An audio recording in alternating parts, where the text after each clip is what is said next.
Hey everyone, Danielle here with an update. It's been weeks since I've given you any kind of update. I've just been busy doing the things and living life. We've been in Nicaragua now for 2 months and 7 days. 2 months and 7 days. So what is that, 9 weeks?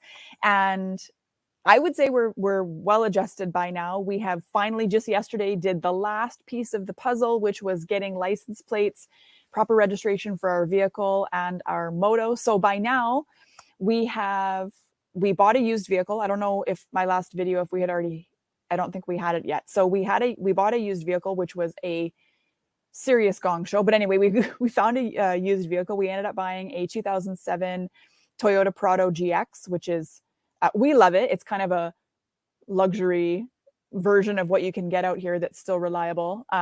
We weren't necessarily going to get something luxury. We were originally going to get just a Land Cruiser, but we ended up getting what we got, and I'm not complaining at all. It's the ride is nice. Everybody sits facing forward. With the Land Cruiser, you end up sitting sideways in the back. It's got lots of space. It's got an optional, well, I say optional third row. It's not like we didn't choose the third row. It just the seats fold up in the back, so you don't have to have them down. So it's got lots of trunk space as well.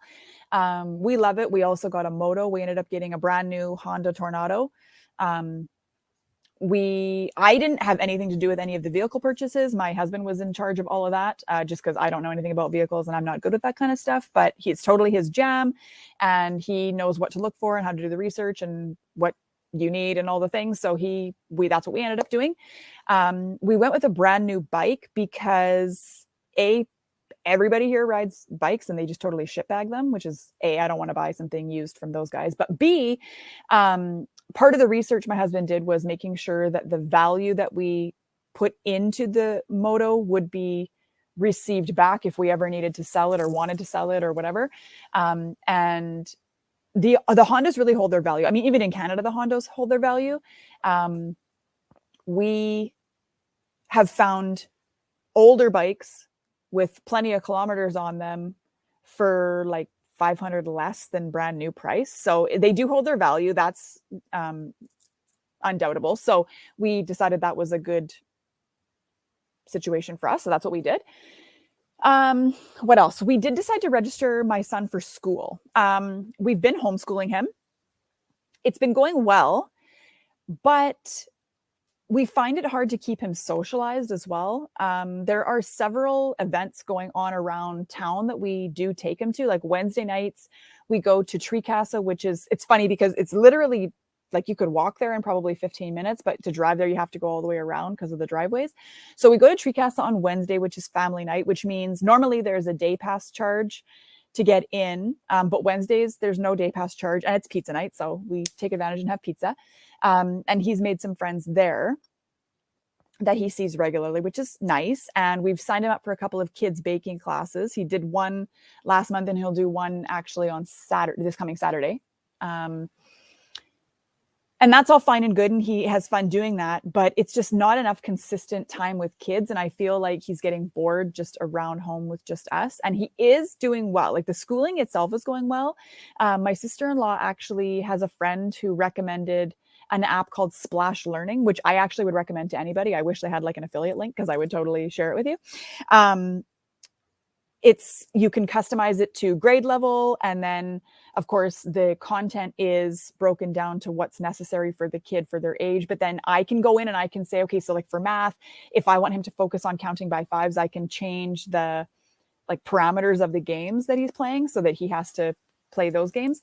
And then other thing I like about it in terms of learning is that it's like tiered learning. So that like the beginning of the game is like a simple, like, for example, if he's learning how to spell, which of course he is, the options to create the word, like the only options there are the options that make the word. And then as he goes through the tiers or through the levels, more letters are added or more sounds are added, and he has to learn to choose from the different sounds to make the word that he needs.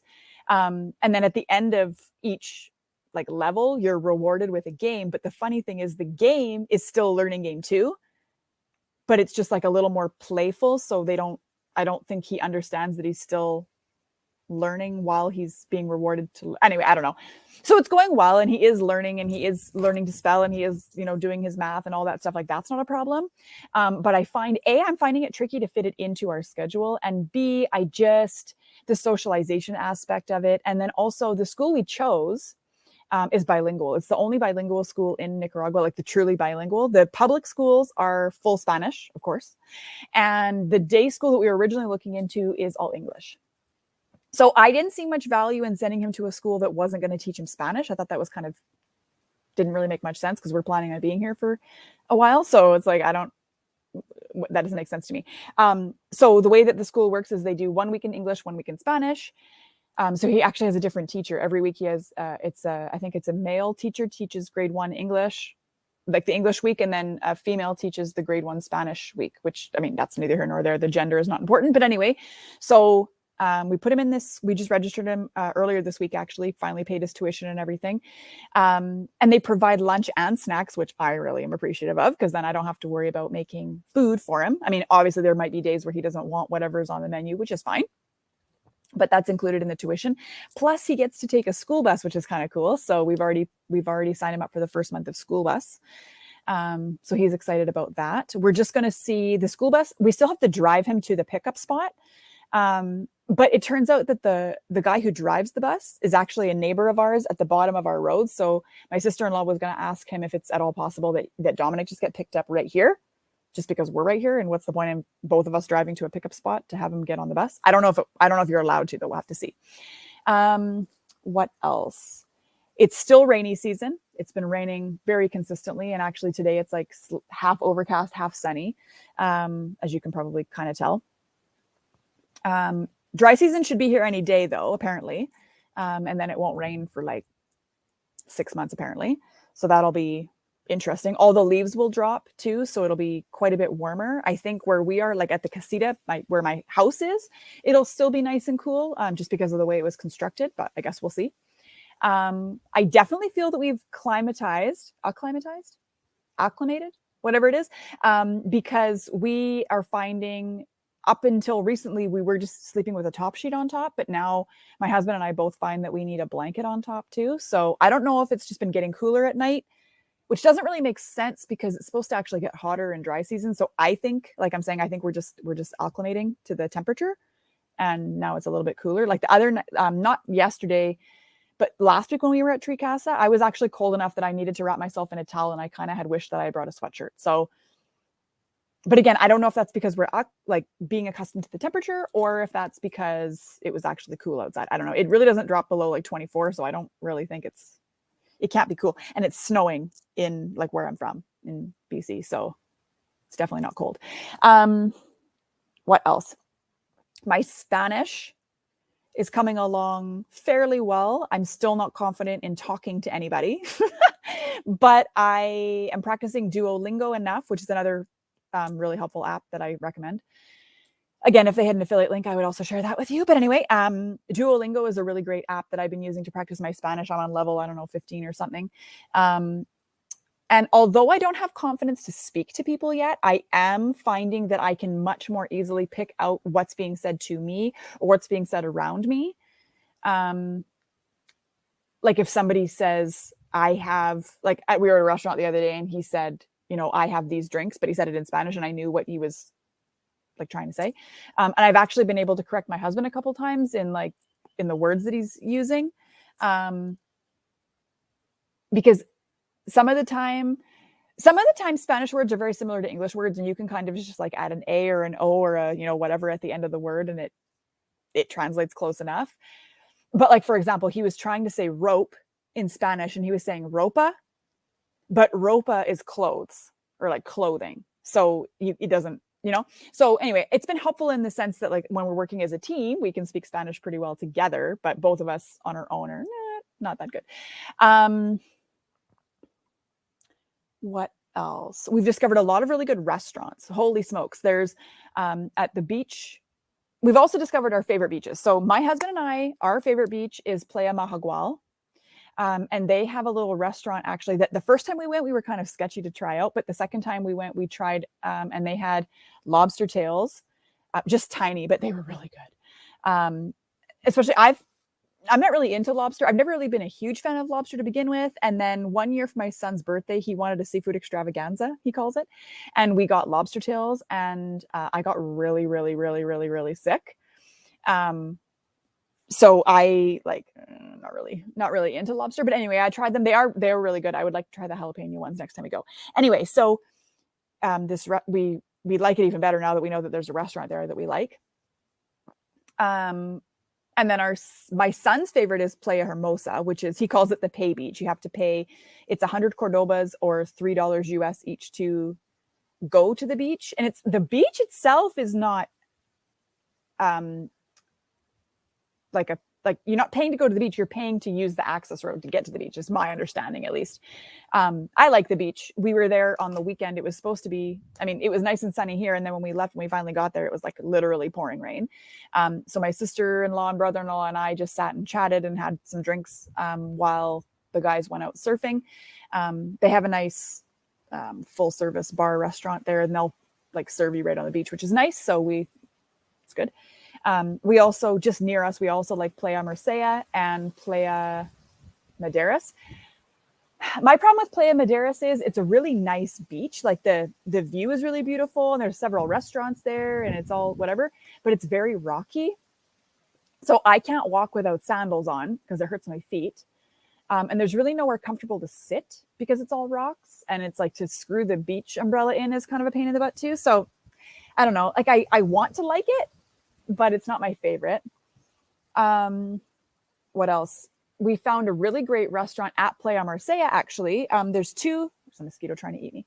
There's two restaurants at the beach. It's funny because the one facing the beach directly is like double the price of the one around the corner. And the one around the corner, I mean, you have basically the same view. We had amazing fish tacos there the other day, and it's like literally 10 minutes from our house. So you could even just go there just to have, dinner. You don't necessarily have to go to the beach, right?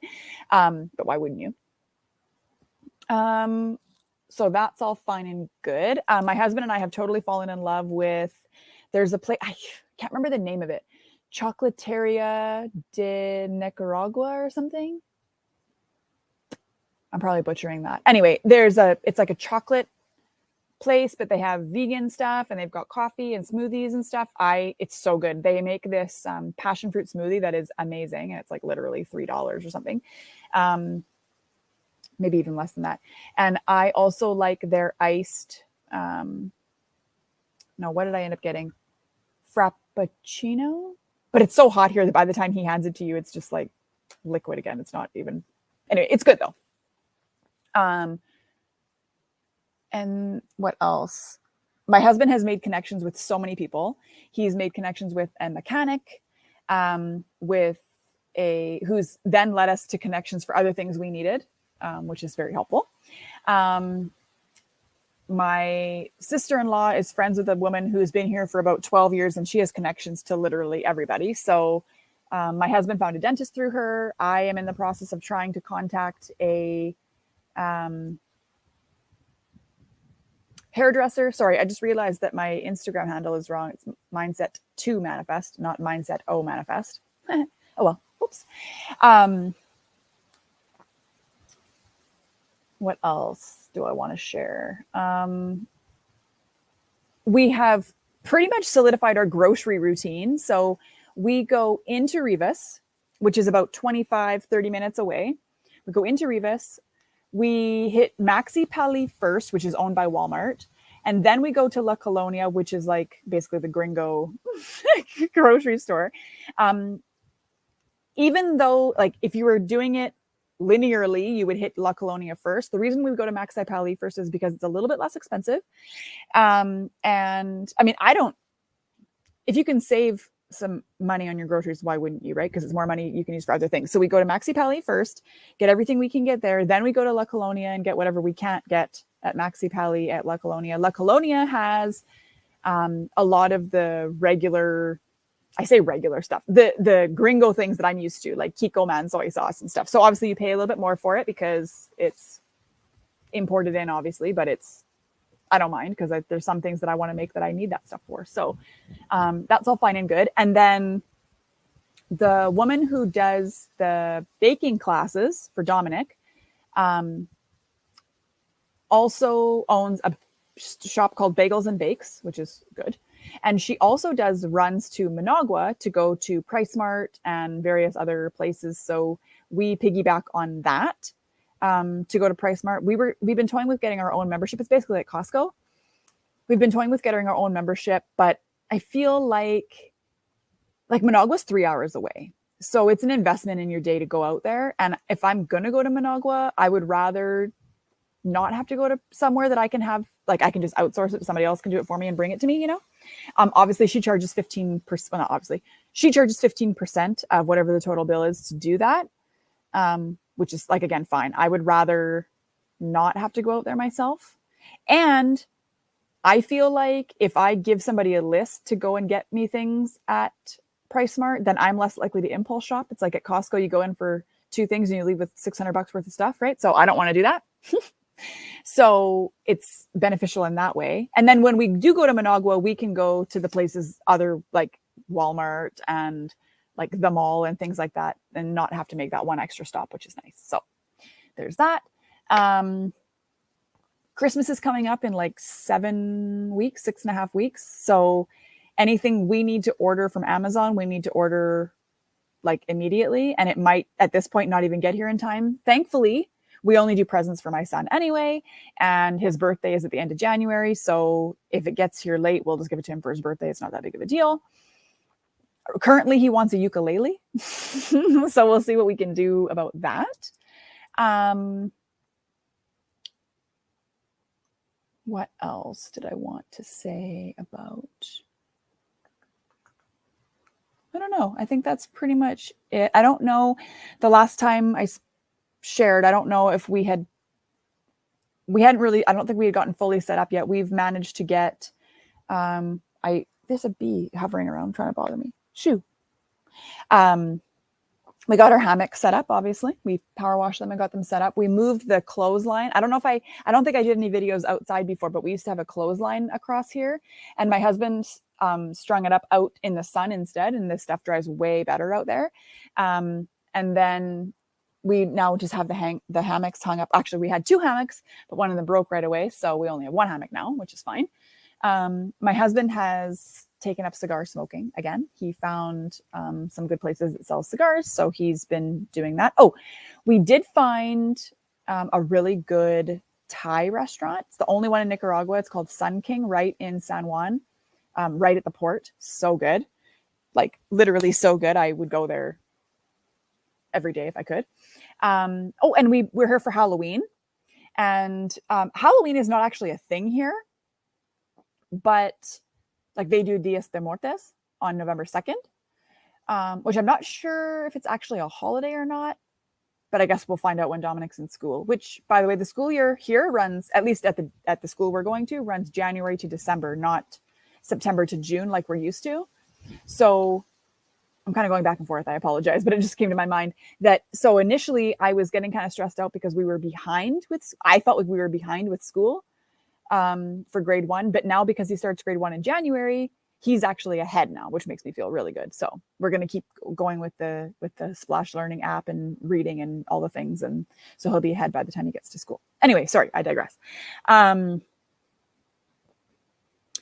Halloween. So actually the woman who does Bagels and Bakes arranged with some locals to do a big Halloween thing down at the port. They call it Gringo Alley, which I didn't know, which is kind of funny. So there was trick-or-treating, and there was like a clown doing, I don't know, balloon something or other. And then there was a piñata, and there was face painting, I think. And they were doing popcorn and movies. We didn't stay for all of it. Dominic, it took him a minute to warm up to it, but he did finally do a little bit of trick-or-treating. And which is, it's funny. Dominic wasn't really into Halloween at home either. I think I was kind of resisting it because I love Halloween. But even at home, he wasn't really into it. And to be fair, by the time he remembers doing Halloween, it was the whole C word situation. So people were like being weird about handing out candy. So it was probably 2 Halloweens ago was his first can remember Halloween. And it was, so people were leaving like little baggies of candy like out on tables, and he could just walk up and take it and walk away. So that's really what he prefers. And last Halloween, when we did go trick-or-treating, he just wasn't into it. Like, we did get him to knock on a couple of doors, and he doesn't like when people stare at him, right? He doesn't like being the center of attention, really, at least not right now. And just even, we went to look at the school at the earlier this week when we went to register, and like pay for everything. And we were waiting for the woman to get off the call. So we went with the on-site psychologist. She took us over to see the class. And so we were standing there, and the kindergartners, who will be grade ones next year, were kind of being paraded out to go out for, I don't know, lunch or something. And they were all looking at Dominic because we were saying, oh, Dominic's going to be in your class. And we were, whatever. And then he just like took off. He was so uncomfortable being on the spot like that he took off. So yeah, he just doesn't like Halloween very much. So it wasn't really a loss that they don't do Halloween here. I think he had fun doing the little bit of trick-or-treating that he did do. But it's not a loss that they don't do it. It will be interesting to do Christmas here. That's something that is going to be weird for me. I've never been somewhere tropical for Christmas, like not even on vacation. And it doesn't always necessarily snow at home at Christmas, but it'll just be weird. And one thing I will say is I really didn't notice anything weird about adjusting to the weather or climate here until Halloween. And then once Halloween hit and people at home were talking about how cold it was getting, and they're all, bundled up in their, blankets and sweatshirts and stuff. I don't know if I miss it. I mean, I guess to a degree I miss it. I'm trying to think about how I guess to a degree I miss it. But it's just different, right? So anyway, it's a little bit weird here not really having this. I mean, there is the season. We're going into dry season, and the leaves will fall, like I said. But so yeah, there's a little bit of getting used to it there. And like I say, I don't know how Christmas is going to feel. But again, this Christmas is going to be kind of odd anyway, because we actually have one of Derek's best friends is coming with his family from Ontario to see us. They get here December 21st, and they're staying until January 4th. So they're going to be here for Christmas and New Year's. So I don't know how much of that we'll actually spend with them. It sounds to me like they want us to actually hang out like in this house they've rented. I don't know if that's actually what it'll end up being or not. But anyway, we'll find out. Derek touched a monkey the other day. We have monkeys that come and hang out like in our trees here. And one of the male ones came down, and Derek inched closer to him and actually touched his hand, and then he freaked out and ran away. We also saw baby monkeys. There was one in this tree behind me. He was being, I guess, taught how to maneuver and navigate on his own. So that was kind of cute. The pool is underway. The gym is finished and totally usable. The cafe is being built right now up at my sister-in-law's house/resort, whatever. The cafe is being built. The pool is being built. The concrete is poured. I think they're pouring the bench seats that surround the pool right now. And then in a few more weeks, they have to paint it. It's called like Diamond Bright paint or something. And then they have to fill it with water almost right away because the Diamond Bright can't be exposed to the sun. So at the very least, we'll probably be swimming by Christmas, I think, which is exciting. And then ready for the hot season. Will be nice to have the pool up and ready to go. So until then, we'll just keep going to the beach. And that's that, I think. I'm trying to think if there was anything else I wanted to update you on, but I think that's it. We're settling in just fine. Oh, and Dominic's been taking Taekwondo classes on Mondays at a local yoga studio. And they also have a spa. So the second class, Derek and I took advantage of getting a couples massage while Dominic was in his class. And otherwise, the other classes, we've just kind of walked around town, gotten a coffee or a smoothie or whatever, done some errands and stuff. That's another thing. When Dominic's in school, it'll be way easier to get work things done and errand things done that he doesn't really want to do. And I don't blame him. I didn't want to run errands when I was 6 either. So that will make it substantially easier when he's in class to be able to focus on, like I said, working things for me without feeling like I'm ignoring him. And, or, at least worrying about who's, watching him and entertaining him and whatever, and running errands and whatever else. So that will be good. Plus he'll have little buddies. I think he'll be excited about that too. And I think that's it. We're adjusting pretty well and still happy with our decision, of course. And yeah, we've got our first visa border run renewal coming up on December 7th is 90 days. I think I want to definitely try to go a few days earlier than that, just in case. I don't know, like, who knows if they do math differently and 90 days shows up differently for them, or something happens and we can't renew that day and we have to try again another day. I mean, worst case scenario, you end up just paying a fine for the days that your visa doesn't overlap, but I would rather just get it over with sooner. So anyway, I will at least report back on how that goes. Yeah, I guess that's it for now. Thanks for hanging out for my update. And if you have any questions about living in Nicaragua that you want me to answer, feel free to just comment them below and I will answer them in another video. Or maybe I'll just reply to your comment. I don't know. I haven't decided. Okay. You have an awesome day. Thanks.